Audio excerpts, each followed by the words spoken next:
The comic book industry is trying my patience. I'm getting more and more annoyed by the day. And today, I got some news. I saw some news that I just, once I saw it, my jaw hit the floor and I thought, what the fuck are you even doing this for? Tom King is going to go back and remake Animal Farm. George Orwell, one of the most influential authors of all times, Orwellian theory, all that kind of stuff. The man was a democratic socialist. He was born in England, and he was a big-time critic of communism, specifically Stalinist communism. He did not like totalitarianism, and he did not like authoritarianism. And you got the two great works of George Orwell, Animal Farm, in 1984.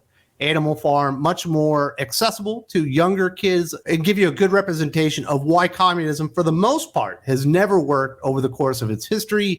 There's so many things that George Orwell penned and created, so many ideas, concepts that are still going on in today's lexicon. In fact, a lot of these things are more valid today than the day that George Orwell wrote them. And when I'm saying that, I'm talking more about 1984, which I personally believe is the superior work. I would have put that one out there. 1984, I read it every 2 or 3 years. Every time I read it, I learn something new. I see something new that's going on in there that's really happening in our day-to-day lives. Words like big brother, groupthink, thought police, all these things, these concepts were penned by George Orwell himself as he was essentially satiring, especially with Animal Farm, Stalinism, the Russian Revolution, and kind of what came out of that and what it portended for the future of the people living in those nations. And also not only them, but the people that were surrounding them. And it turned out George Orwell was pretty much right across the board. Now, do I think Animal Farm should be off limits? Well, absolutely not. Actually, there's a really good series from Ablaze right now, which is called Animal Castle, which is clearly inspired by Animal Farm. It's a more contemporary telling, but basically within the same theme and ideas of what George Orwell created with Animal Farm are carried forward with Animal Castle. And I would certainly recommend that to anybody that's looking for a very intriguing, thought-provoking comic book. Especially if you don't like communism, like yours truly, and I do not like communism at all. I'm a big proponent of that series, and I'm certainly a big proponent of Animal Farm and 1984. Do I want Tom King's take on Animal Farm? Not on your fucking life, because you know he's just going to bastardize it. So when he created Supergirl Woman of Tomorrow, and I read the very first issue, and I said, hey, why isn't this little girl called Maddie Ross? You're basically just retelling True Grit, but with Supergirl as Rooster Cogburn. And my problem with Tom King essentially plagiarizing that story to create Supergirl Woman of Tomorrow wasn't that he was using that story. That is not political satire. That is not a work that is of the moment that was trying to say something about a problem in the world that day. That is just really a coming of age story. A little girl that decides to take matters into her own hands to avenge her father's death and goes on an adventure that you would never expect a girl in that time period to go on to. Very fascinating story. Absolutely amazing in its telling, not only in the novel itself, but the movies that came out afterwards. My problem with that, first of all, because it was plagiarism, it was literally stealing scene for scene moments of True Grit where he wasn't taking it as inspiration. He was just kind of stealing from it. And then he never actually acknowledges that it's a knockoff of True Grit until after the first issue comes out. And multiple people are like, hey, Tom King, you do realize this is just True Grit with Supergirl. And he was like, oh, yeah, I was definitely inspired by True Grit. Like nobody was going to notice. At least here with this series, he's acknowledging like his inspiration from the story. Let's get into some of these details. And I got more to vent because I'm actually kind of pissed. Tom King recently told Enter the Popverse that his upcoming creator-owned series for Boom Studios with artist Peter Gross was the most ambitious thing he'd ever written.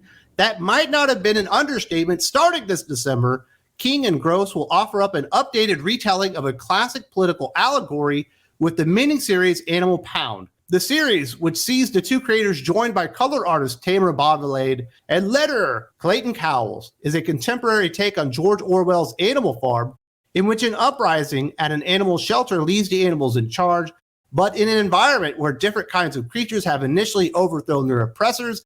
Is it really going to prove too simple to create a new status quo in which everyone is equal moving forward? And I would like to point out that last bit that didn't really sound exactly like English. That is not me. That's Graham McMillan, the author of the article. I guess they should have edited it better. but I couldn't actually figure out exactly the wording that he was going for, so I just decided to roll with it. But you kind of get the idea here. Now, if Tom King and Peter Gross were going to truly embrace what George Orwell did with Animal Farm and take it into contemporary times as a new satirical take on the evils of communism, I probably wouldn't be so against this. But there's no way in hell, you know this and I know this, that Tom King thinks that communism's bad. The dude's mom was literally a Hollywood executive. In all likelihood, he is going to take the concepts of George Orwell, bastardize everything so that he can reclaim the crowd. He could reclaim Animal Farm on the part of Tom King and whatever psychosomatic bullshit he actually believes this week. And that's what's going to happen here. And that's what really pisses me off, because he's not just going out there and destroying a masterpiece. And he didn't really destroy True Grit.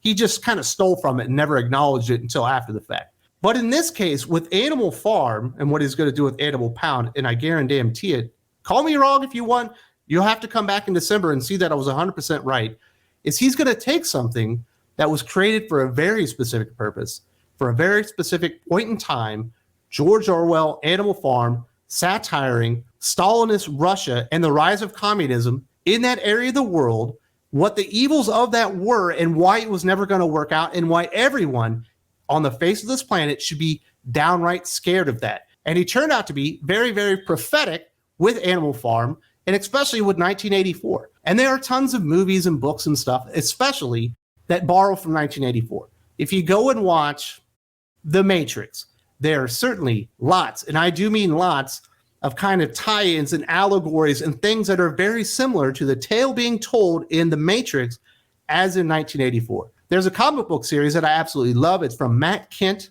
It's called Rye. It came out of Valiant Comics back in the day, back when they were actually pretty good. Clayton Crane is the artist on that series.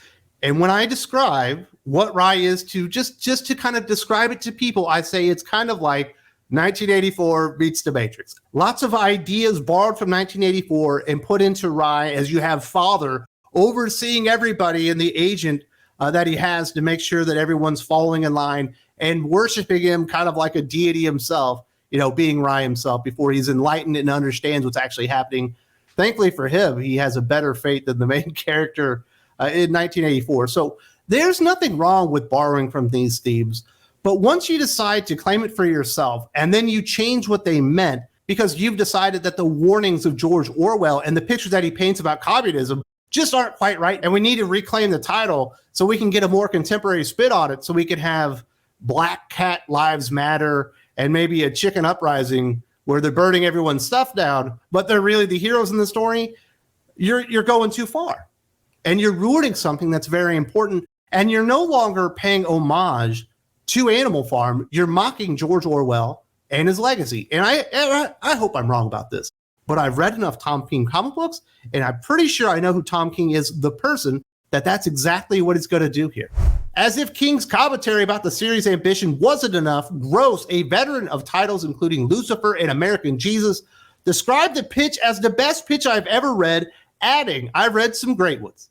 Animal Pound isn't just a comic book event, it's a literary event from four of our medium's boldest storytellers." Boom executive editor Eric Harburn said in a statement about the new title, "Tom, Peter, Tamara, and Clayton know the gravity of following in the footsteps of Orwell, arguably the 20th century's most prescient author, and let me tell you, they are up for the challenge." Well, let me tell you, they are not up for the challenge, because Tom King has spent the last 6 years trying to be Alan Moore, and he couldn't do that. And I love Alan Moore, and obviously this is a comic book channel, and I think The Watchmen is great. I think Saga of the Swamp Thing is even better, and he's done some of the greatest work in the history of comic books themselves. And Tom King could never live up to anything that Alan Moore did. And now he's actually going to try to step up to the plate in one of the most influential creators, authors of all times, George Orwell. There's no way that he can do this because he's not on his level, and there's no way he's actually going to treat the original source material with respect, because Tom King treats nothing with respect. Look what he's done with Batman. Look what he's done to Mr. Terrific. Look what he's done to Mr. Miracle. Look what he's done to every single fucking character that the dude has touched in the last 6 years in comic books. The dude only knows how to destroy other people's shit. If he wanted to tell a story of anthropomorphic dogs in a dog pound that was themed around new contemporary ideas about uprisings and political stuff and all that kind of stuff, and what he thought were the perils of the nation and the world moving forward, he could have done that, and no one really would have cared because, one, it's creator-owned stuff and it's on Boom, whatever. But the moment that he decided, Tom King decided he needed to attach Animal Pound to Animal Farm, you bring on the criticism, and it's well warranted. Tom King deserves everything he gets. And there's no way he will ever do the original source material justice. And the only thing that he will ensure is about 5 people on Twitter laud him and say, oh man, this is great. You've really reclaimed Animal Farm. While the rest of the world looks at him, and a lot of them decide, yeah, I just won't ever read a story from this guy again because I finally had enough. Because Tom King really is always daring us to walk away.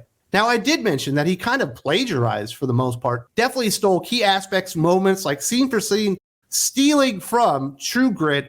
I actually talked about it when I reviewed the very first issue of Supergirl Woman of Tomorrow, and the reason I was pissed during this is because, first of all, Supergirl is not Rooster Cogburn. It doesn't make any sense for the character, but he also never acknowledges that he's straight up stealing from another man's greater work. Better than him than he will ever be on his best day. Definitely check this out right here. There's also a link in the video description.